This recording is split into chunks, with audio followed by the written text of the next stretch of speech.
How did it feel to step into Kanto without knowing it when you originally played Pokemon Gold and Silver?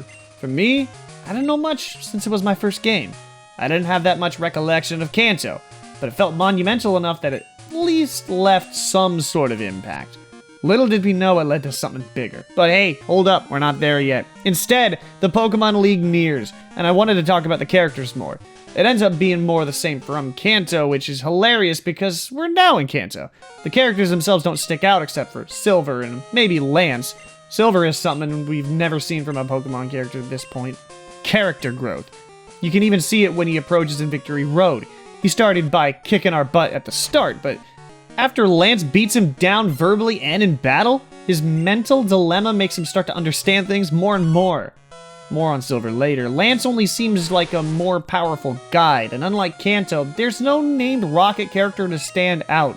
If you go by the remakes, Archer and Ariana do have their own storytelling, but it's not really in-depth enough until said remakes. And this doesn't even account for the characters in Kanto. But again, give it a sec to let us ride out the challenge.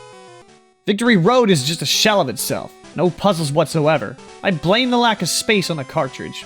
But that leads us to the Indigo Plateau, the Pokemon League where the Elite Four wait. To make this Pokemon League run more interesting, let's make it so we only have 1 revive to use the entire run, can only use 2 potion in battle against the Elite Four, and 3 against the champion. Add 1 more if they use a potion themselves, and it's a quite difficult strategy. Let me flip the script. We've been doing a retrospective this entire time. Time to change this to a commentary on strategy.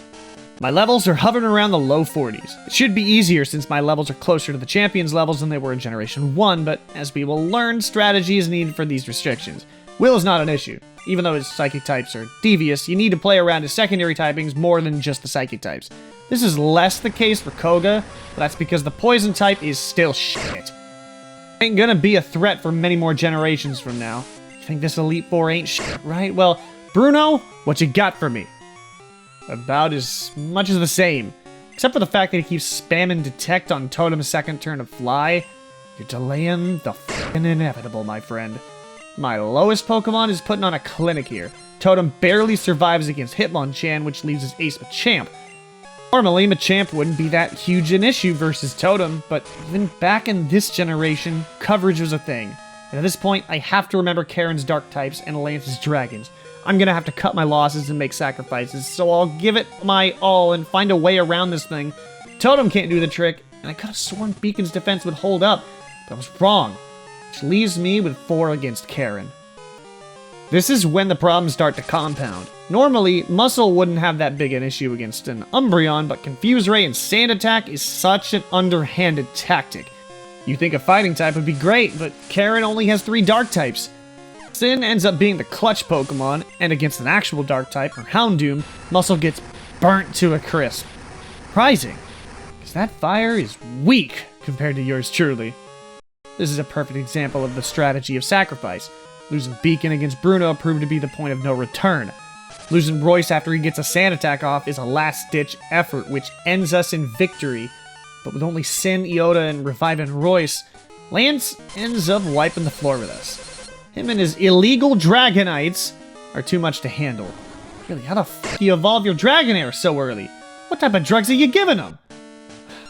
There'll be another chance to ask. And again, the difficulty this game gives makes me laugh. I know I lost my first run, but that was only due to the restrictions in place and the strategy I used in response. Needed Beacon for Karen's Houndoom, but decided not to revive him. You look at my second run and I only lose Muscle by the time I face off against Houndoom. But Beacon can handle it this time. Barely. Scratch that. Narrowly. Talk about cutting it close. But overall, this game's difficulty is pitiful. Between Whitney and Claire, the levels are stuck between 20 and 35, and it shouldn't be so stagnant. There's 0 challenge with the level stuck there for so long, you begin sleepwalking through the game. It would have been far better if they blocked off access to Mahogany Town and cranked the levels up in that part of Johto, but no. The terrible scaling just drags and drags, so nothing is ever that difficult.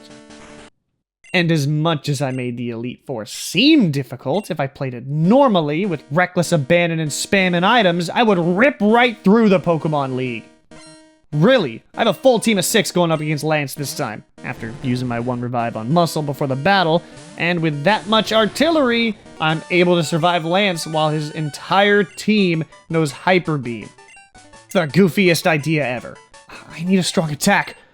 F it, Hyper Beam! It's like our old strategy when we were younger. After that archaic strategy doesn't pay off, a new champion is crowned. Oak and Mary come by for the festivities, but Lance drags the party away to end up in the Hall of Fame. And that's that. That's Pokemon Silver, Generation 2. Or so you thought.